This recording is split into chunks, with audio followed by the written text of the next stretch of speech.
Hello नमस्कार आप सभी को। तो मैं आप सभी के लिए हिंदी पैरागोजी से संज्ञान और संवेग ये दो विषय लेके आई हूँ, क्योंकि संज्ञान और संवेग एक हिंदी पैरागोजी में एक ऐसा टॉपिक है जिसपे बहुत जन को कंफ्यूजन रहता है। और इससे जो सवाल ये टॉपिक से, तो ये जो विषय है, ये सब टॉपिक में से आपको हमेशा एक दो सवाल तो हमेशा आता ही आता है। अगर आप प्रीवियस ईयर क्वेश्चन सॉल्व करेंगे तो आपको इस टॉपिक से आपको ये सवाल जरूर मिलेगा। हालांकि मैं वो दो सवाल लेके आई हूँ, क्योंकि हमेशा से दो सवाल मैं आप लोगों को करवाती थी, लेकिन मैंने सोचा कि इस विषय को, इस सवाल को करने से पहले हम लोग थोड़ा सा इस संज्ञान और संवेग को थोड़ा सा संक्षेप में जान लेते हैं, थोड़ा सा इसके बारे में एक्सप्रेशन करते हैं, उसके बाद से वो दो प्रश्न करते हैं। ठीक है, तो आइए शुरू करते हैं कि संज्ञान किसे कहते हैं, यानी कि कॉग्निशन किसे कहते हैं। संज्ञान वह मानसिक क्रिया है या प्रक्रिया है, यानी कि मेंटल एक्टिविटीज।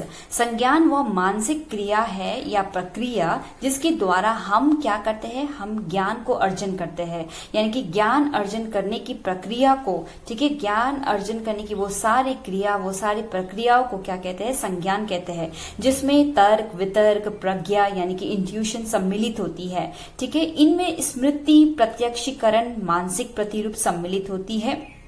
स्मृति का मतलब क्या होता है, मेमोरी। प्रत्यक्षीकरण का मतलब परसेप्शन, जो आप अपने सेंस का इस्तेमाल करते हुए किसी एक नॉलेज को गेन करते हैं, उसे कहते हैं प्रत्यक्षीकरण। और मानसिक प्रतिरूप सम्मिलित होती है। और यहाँ ज्ञान से संबंधित क्रिया करता है, जो भी इसमें आता है वो क्या होता है कि ज्ञान से संबंधित क्रियाओं इसमें क्या होता है, सम्मिलित होती है। जैसे कि सबसे पहले आप देख सकते हैं अवदान। अवदान का मतलब क्या है, अटेंशन, यानी कि अटेंशन। अगर आपको पता है कि अटेंशन किसी एक चीज में हो रहा है, इसका मतलब ये है कि वो जो पर्टिकुलर इंडिविजुअल, वो जो पर्टिकुलर बच्चा है, वो किसी भी एक चीज को अच्छी तरह से ऑब्जर्व कर रहा है, एनालाइज कर रहा है, वो अवधान में आता है, यानी कि अटेंशन। और दूसरा क्या है, स्मृति और कार्य स्मृति। आपको पता ही है, स्मृति मेमोरी या वर्किंग जो मेमोरी होते हैं, एक बार करने के बाद में आपको वो दिमाग में रह जाता है कि आपको दूसरे बार अगर आपको वैसे टास्क दिया जाए, वैसे कार्य दिया जाए करने के लिए, तो आपको वो आसानी से आप कर सकते हैं, उसको हल कर सकते हैं, क्योंकि वो आपके स्मृति में रहता है। और दूसरी बात है निर्णय और मूल्यांकन, तर्क और गणना, समस्या समाधान और निर्णय, अवबोध एवं भाषा निर्माण। ये सारे क्या है कि ये सारे संबोधित क्रिया, यह जो ज्ञान अर्जन करने के लिए, यह सारे इसमें क्या होता है कि संज्ञान में सम्मिलित होती है। यह एक क्रिया या फिर प्रक्रिया है, क्या करने के लिए, ज्ञान अर्जन करने के लिए। संज्ञान का स्वरूप आप यहाँ पे देख सकते हैं, चेतन और अचेतन यानी कि कॉन्शियस एंड अनकॉन्शियस, मूर्त और अमूर्त यानी कि कंक्रीट और एब्स्ट्रैक्ट, और प्रज्ञानात्मक और संकल्पनात्मक। आप यहाँ पे देख सकते हैं संज्ञान का स्वरूप। सो दोस्तों, हम लोग सेकेंड टॉपिक पढ़ने जा रहे हैं, और वो सेकेंड टॉपिक है संवेग यानी कि इमोशन। संवेग क्या है? संवेग एक ऐसी अवस्था है जिसमें बालक या व्यक्ति किसी न किसी रूप में विचलित या उद्दोलित हो जाते हैं। कहने का मतलब ये है कि यह एक शरीर के अंदर होने वाली एक ऐसी अवस्था है जिसके कारण आपको क्या कर देता है, या तो उत्तेजित कर देता है। जितना भी आप दिन प्रतिदिन जो आप हरकतें करते हैं, यानी कि कभी खुश होना, कभी गुस्सा होना, है ना, या फिर कभी बहुत ज्यादा कॉन्फिडेंट आ जाना, या फिर कॉन्फिडेंट लो होना, ये सारी प्रतिक्रिया आपको कौन करवाता है, संवेग करवाता है। यदि संवेग घनात्मक है तो प्रसन्नता अनुभव होती है। यदि अच्छा हो, पॉजिटिव हो, तो क्या होता है कि आपको बहुत अच्छा लगता है। आपको जो कार्य आप कर रहे हैं वो सब कुछ आपको, उसमें भी आपको प्रेम दिखाई देता है, उसमें भी आपको मजा आने लगता है, सुख का अनुभूति होता है ना। तो लेकिन यदि आपका संवेग क्या हो, निषेधात्मक हो, यानी कि जो आपको, जिसके कारण आपको क्या झेलना पड़ता है, चिंता, भय एवं असहिष्णुता प्रदर्शित होती है, यह संवेग ही करवाता है। यानी कि हमारे शरीर के अंदर होने वाले इसका बहुत बड़ा रोल होता है, क्योंकि यह एक अवस्था है जो दिन प्रतिदिन इसी के कारण ही बहुत सारे क्रियाएं हमारे जीवन में घटती है। संवेग की पहलू। अब दूसरा टॉपिक हम जो पढ़ने जा रहे हैं, आपको इतना तो क्लियर हो गया होगा कि संवेग किसे कहते हैं। अब संवेग की पहलू जो है, सबसे पहले आपको यहाँ पे दिखाई दे रहा है कि संज्ञानात्मक पहलू। तो संज्ञानात्मक पहलू में आपको क्या होता है, इसमें विचार, विश्वास तथा उम्मीदें शामिल है जो तब उत्पन्न होती है जब हम संवेगों का अनुभव करते हैं। यानी कि जब आप संवेगों को क्या करते हैं कि आप संवेग तो किसी को दिखा नहीं सकते कि ये देखो मेरे साथ ये हो रहा है, वो हो रहा है, आप इसको दिखा नहीं सकते, लेकिन आप उसको क्या कर सकते हैं, आप उसको अनुभव कर सकते हैं, आप खुद ही उसको एक्सपीरियंस कर सकते हैं, उसको फील कर सकते हैं। तो ये अनुभव, जब हम संवेग को अनुभव करते हैं तो उसको संज्ञानात्मक पहलू कहते हैं। अब दूसरा जो है शारीरिक पहलू। शारीरिक पहलू में क्या लिखा है यहाँ पे कि इनमें शारीरिक सक्रियता शामिल होती है।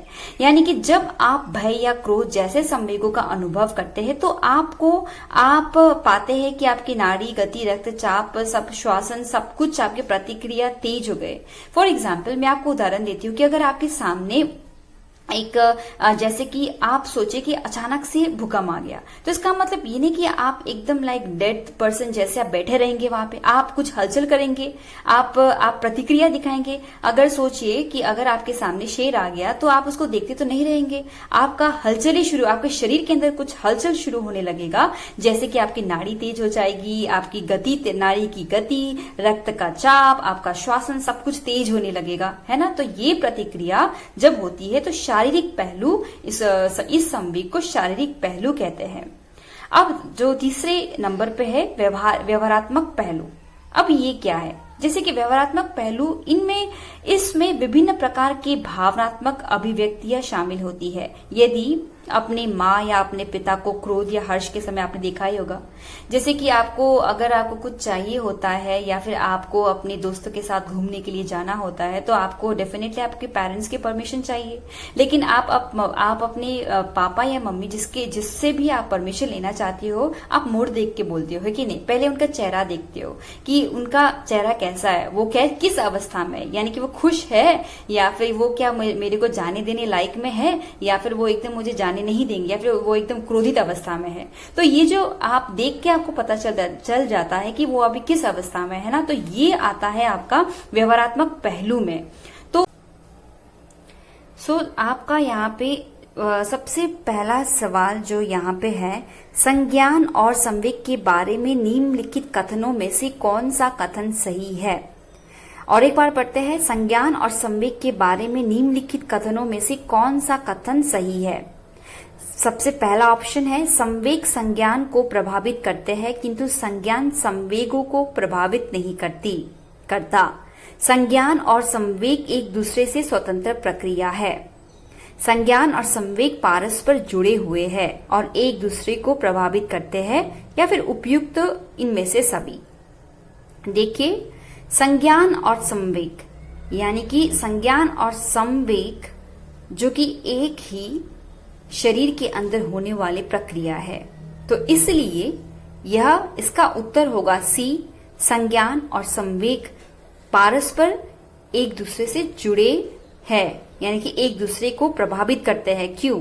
इसका बेस्ट एग्जाम्पल आपको ये होगा कि जैसे कि आपको पता है कि प्लांट्स एंड एनिमल्स, यानी कि we human beings, okay, and जो प्लांट्स है यानी कि पेड़ पौधे और सारे जीव जंतु एक दूसरे से क्या है, इंटर रिलेटेड है, इंटरडिपेंडेंट है।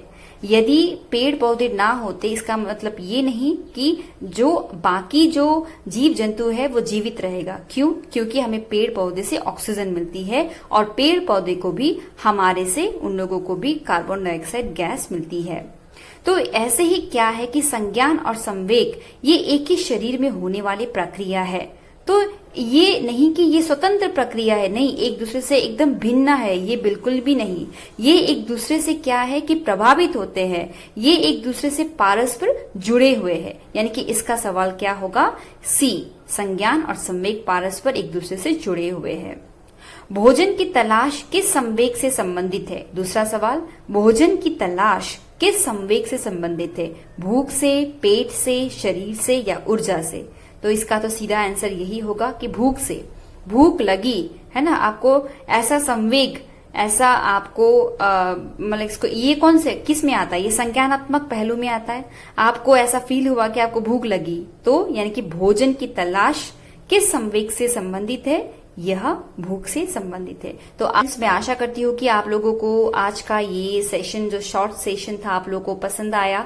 और ये जो 2 प्रश्न था, मैं आप लोगों के लिए हर एक बार ऐसे ही बहुत ही इंपॉर्टेंट टॉपिक लेके आऊंगी, जो कि हर बार आपको जो सीरियल के जो क्वेश्चंस में आपको मिलेंगे, प्रीवियस क्वेश्चंस विद एक्सप्लेनेशन भी लेके आऊंगी। तो मैं चाहूंगी कि आप मेरे चैनल को सब्सक्राइब करें, लाइक करें। ओके, तब तक के लिए आप सभी बस सेफ रहिएगा, घर में रहिएगा। Thank you so much, bye bye.